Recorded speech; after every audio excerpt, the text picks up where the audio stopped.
नमस्कार। अंतर्राष्ट्रीय खबरों के हमारे इस खास कार्यक्रम में आपका स्वागत है। मैं हूं चंद्रशेखर जोशी। इस कार्यक्रम में हम आपको इस वक्त की बड़ी अंतर्राष्ट्रीय खबरें बताते हैं, साथ ही दो बड़ी खबरों पर अपने विशेषज्ञ मेहमान के साथ चर्चा भी करते हैं।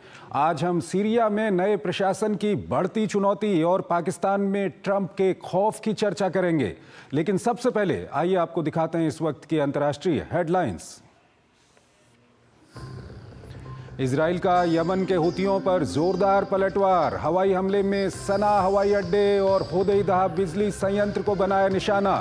उधर सीरिया में असद के वफादारों ने भी संभाला मोर्चा। घात लगाकर किए गए हमले में 14 सुरक्षाकर्मियों की मौत।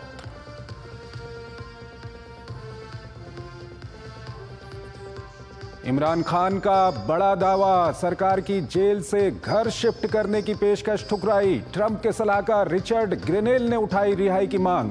सैन्य अदालत ने 9 मई दंगे मामले में 60 और लोगों को सुनाई सजा।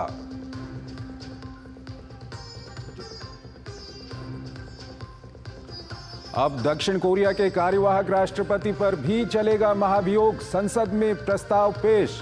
विपक्ष का पूर्व राष्ट्रपति की जांच को लेकर कोई कदम नहीं उठाने का आरोप।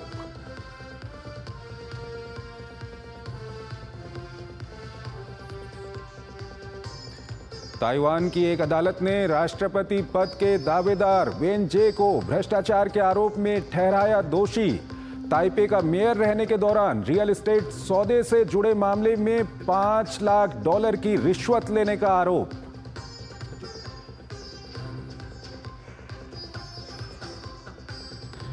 मोजाम्बिक में प्रदर्शनों के दौरान भड़की हिंसा के बीच 1500 से अधिक कैदी फरार। अब तक 33 की मौत। विवादित चुनाव नतीजों के बाद देश में जारी है प्रदर्शनों का सिलसिला।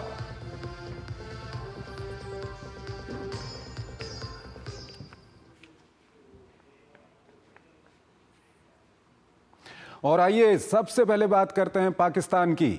अमेरिका में सत्ता बदलने वाली है। जनवरी में ट्रंप देश के राष्ट्रपति बन जाएंगे और इसका असर पाकिस्तान में भी दिखने लगा है। पाकिस्तान में जेल में बंद पूर्व प्रधानमंत्री इमरान खान के लिए ट्रंप टीम का रवैया नरम होने के कारण इसका असर अब पाकिस्तान पर भी दिख रहा है। जेल में बंद इमरान और उनकी पार्टी की मांगों को लेकर अब पाकिस्तान की सरकार ने इमरान की पार्टी से बातचीत शुरू कर दी है। ये रिपोर्ट देखिए। कहा जाता है कि पाकिस्तान को 3A यानी अल्लाह, आर्मी और अमेरिका चलाता है और ये कहावत कई बार सिद्ध भी हो चुकी है। पाकिस्तान में अमेरिका की कितनी बड़ी भूमिका होती है, इसका अंदाजा वहां की तेजी से बदलती सियासी चाल से लगाया जा सकता है। चंद दिनों पहले ISI के पूर्व प्रमुख जनरल फैज हमीद के बहाने इमरान खान को फांसी के तख्त पर चढ़ाने की जुगत में लगी सेना और सरकार के रुख अब बदले बदले नजर आते हैं। इस बड़ी तब्दीली का कारण कोई और नहीं, अमेरिका है। 20 जनवरी को व्हाइट हाउस की कमान संभालने वाले नवनिर्वाचित राष्ट्रपति डोनाल्ड ट्रंप के सलाहकार रिचर्ड ग्रेनेल बार बार इमरान खान की रिहाई की मांग कर रहे हैं। उन्होंने पूर्व तेज गेंदबाज इमरान खान के पक्ष में जोरदार बल्लेबाजी करते हुए कहा कि इमरान खान उन्हीं आरोपों का सामना कर रहे हैं जिनके कारण पूर्व राष्ट्रपति ट्रंप को भी सजा हुई थी। उन्होंने कहा कि इमरान के कार्यकाल के दौरान पाकिस्तान के साथ अमेरिका के अच्छे संबंध थे। सिर्फ अमेरिका ही नहीं बल्कि संयुक्त राष्ट्र और कई अन्य देशों के बड़े नेताओं की अपील के बाद सरकार और इमरान की पार्टी के बीच बातचीत का दौर भी शुरू हो गया है। दोनों पक्षों के बीच सोमवार को पहली मीटिंग हुई और अब अगली बैठक के लिए 2 जनवरी का दिन तय किया गया है। इससे पहले गुरुवार को PTI की वार्ताकार टीम ने जेल में इमरान खान से मुलाकात कर पिछली बैठक की जानकारी दी।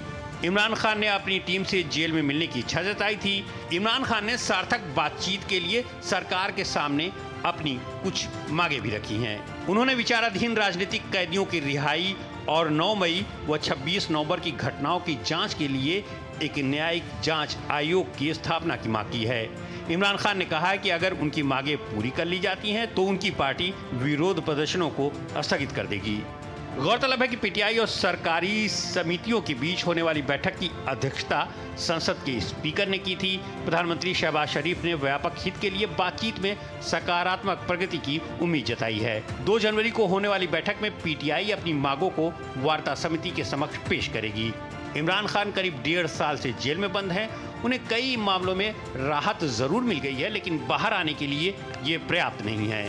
सेना और सरकार के साथ मतभेद के कारण जेल का दरवाजा खुल नहीं पा रहा है, लेकिन देखना दिलचस्प होगा कि जेल की दीवारें कितनी देर तक अंतर्राष्ट्रीय दबाव को झेल पाती हैं।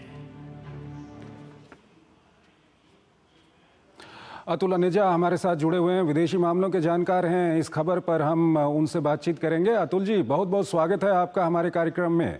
पहला सवाल जो मैं आपके सामने रखने जा रहा हूं वो ये है कि क्या अमेरिका में जब जनवरी के बाद ट्रंप का प्रशासन वहां पर आ जाएगा, इसका कहीं ना कहीं फर्क अब पाकिस्तान पर दिख रहा है?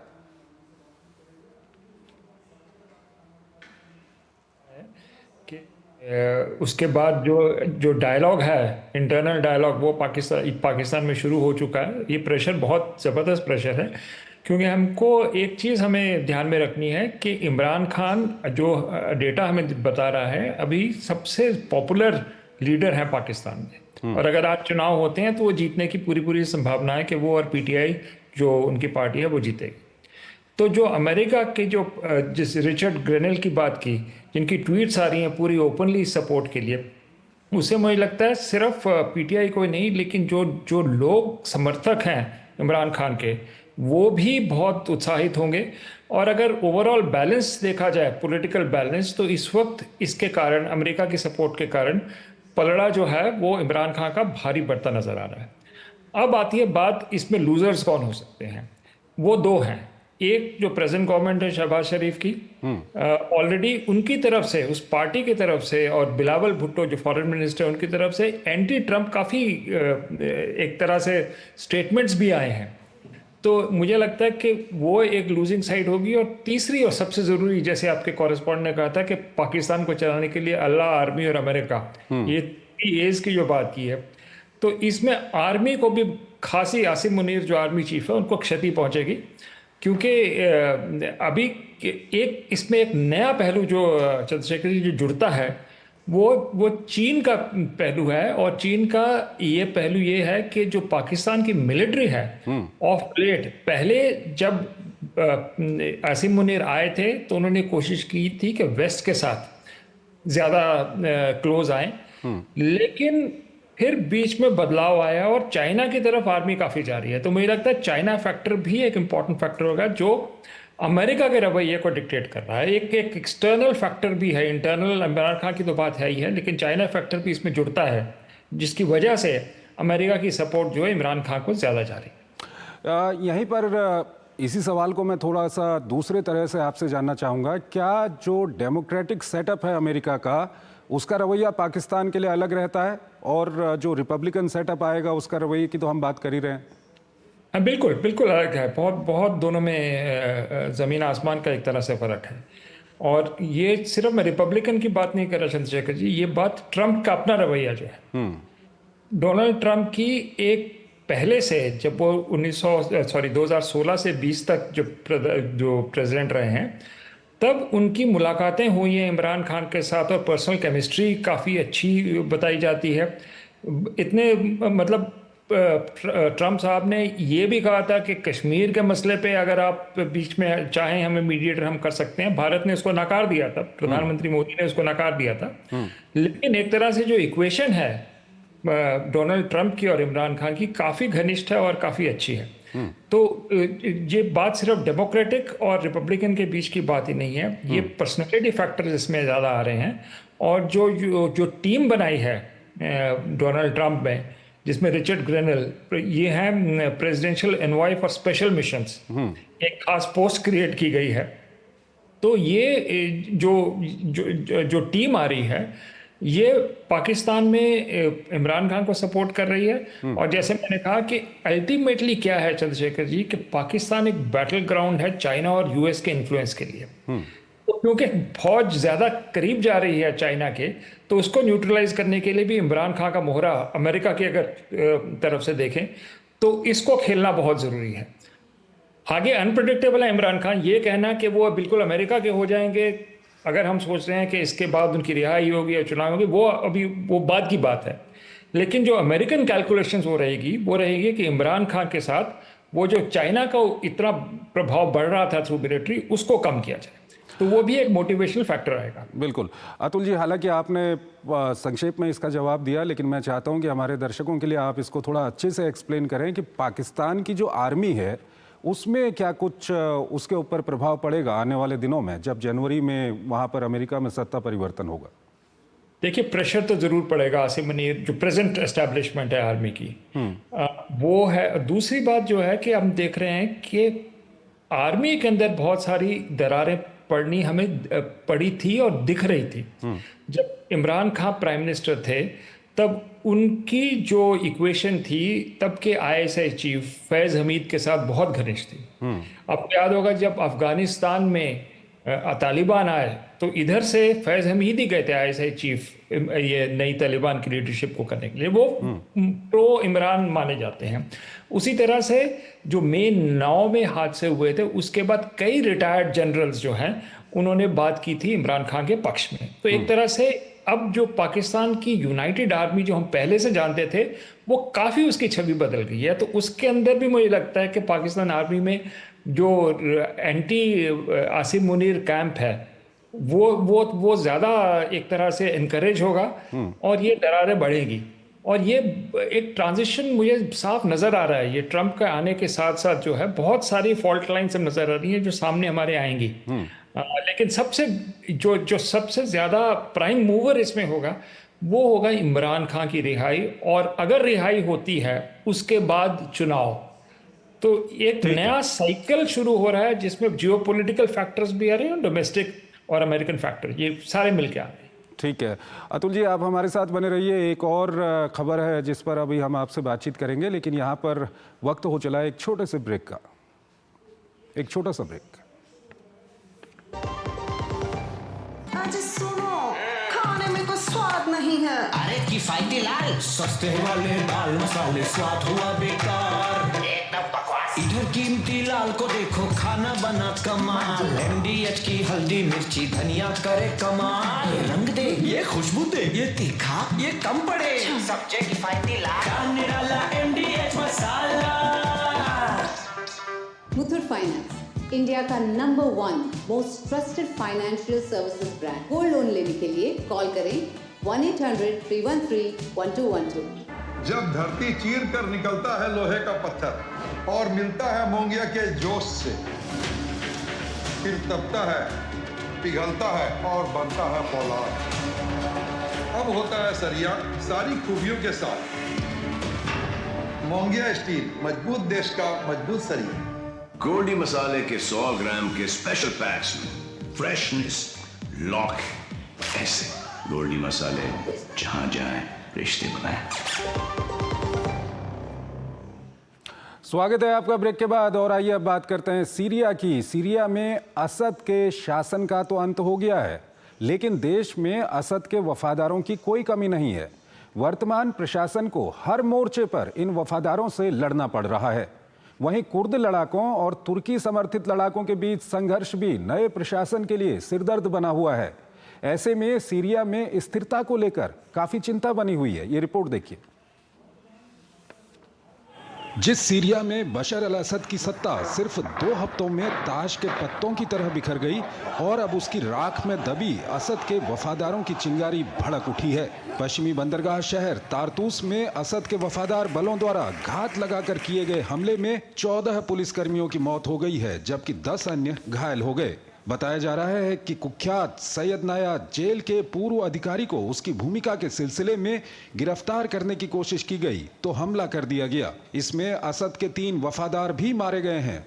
उधर अन्य मामलों में विरोध प्रदर्शन शुरू होने के बाद विद्रोहियों के नेतृत्व वाले प्रशासन ने होम्स, बनियास और जबला में कर्फ्यू लगा दिया है। बताया जा रहा है कि ये कदम एक वीडियो के कारण फैली अशांति के बाद उठाया गया है। इस वीडियो में अलवी समुदाय से जुड़ी मजार पर हमला दिखाया गया है। हालांकि सीरिया के आंतरिक मंत्रालय ने बताया कि ये वीडियो पुराना है और नवंबर के अंत में अलेप्पो पर हुए विद्रोही हमले और अज्ञात समूहों द्वारा अलावी मजारों के तोड़फोड़ का है। तारतोस और लताकिया शहरों के अलावा असद के गृहनगर कोरदाहा सहित कई अन्य क्षेत्रों में भी विरोध प्रदर्शन की खबर है। सीरिया में अलावी समुदाय एक अल्पसंख्यक संप्रदाय है।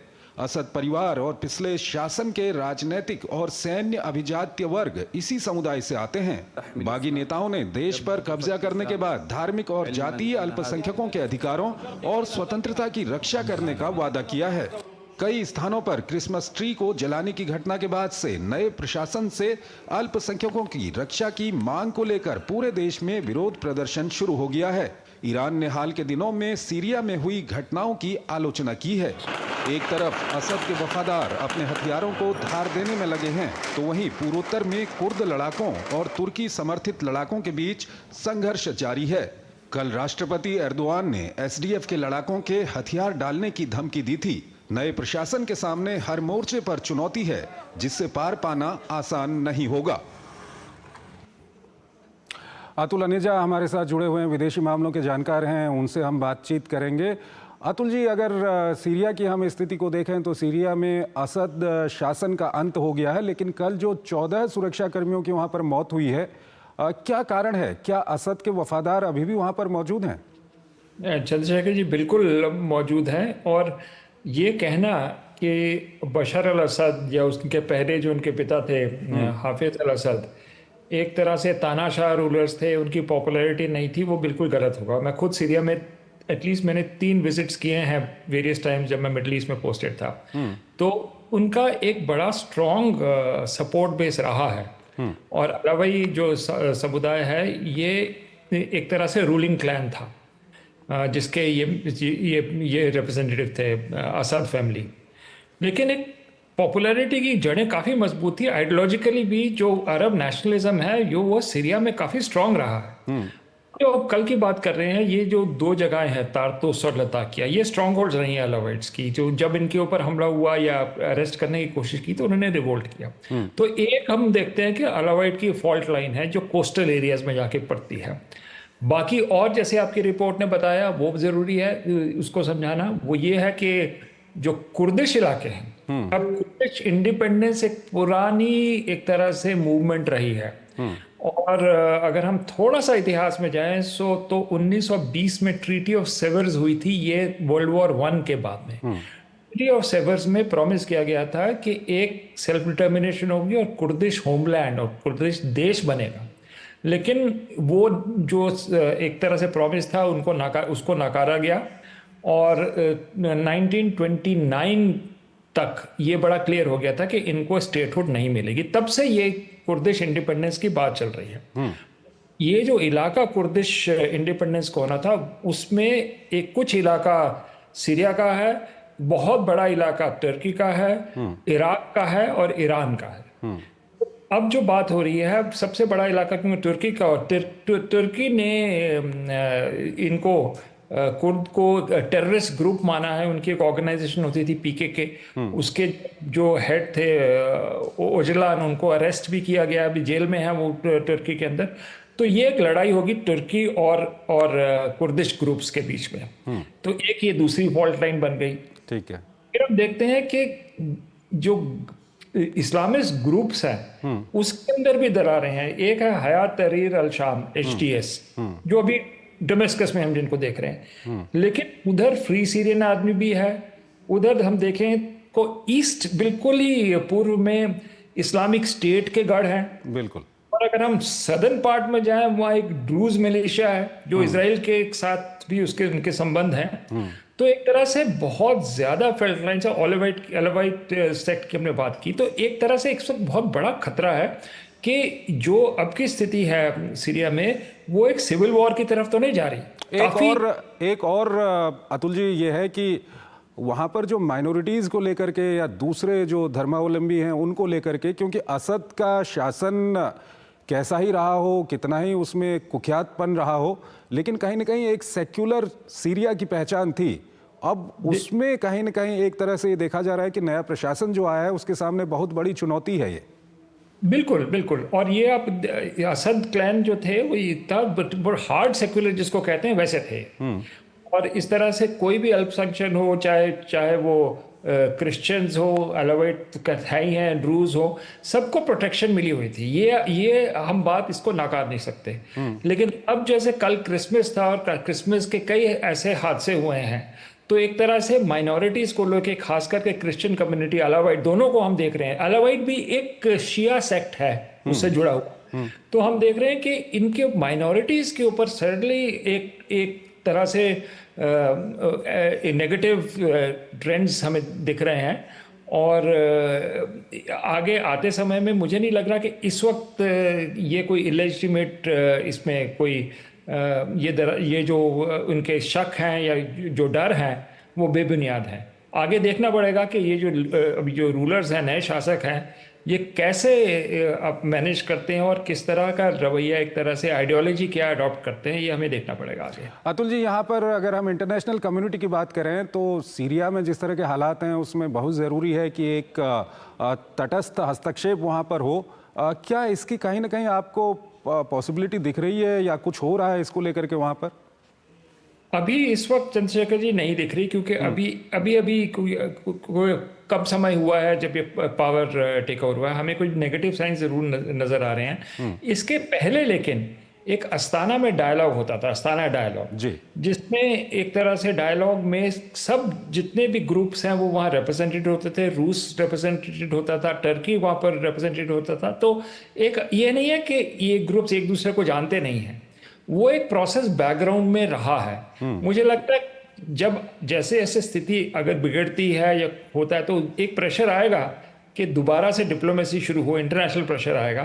तो एक वो जो है स्टार्टिंग पॉइंट से नहीं करना पड़ेगा, ऑलरेडी जो प्रोसेस है उसको शायद बड़ा करना पड़ेगा, क्योंकि इसमें अमेरिका नहीं है, अमेरिका को आना पड़ेगा बीच में। जो जितने भी प्लेयर्स हैं, ईरान को आना पड़ेगा बहुत प्रोमिनेंटली।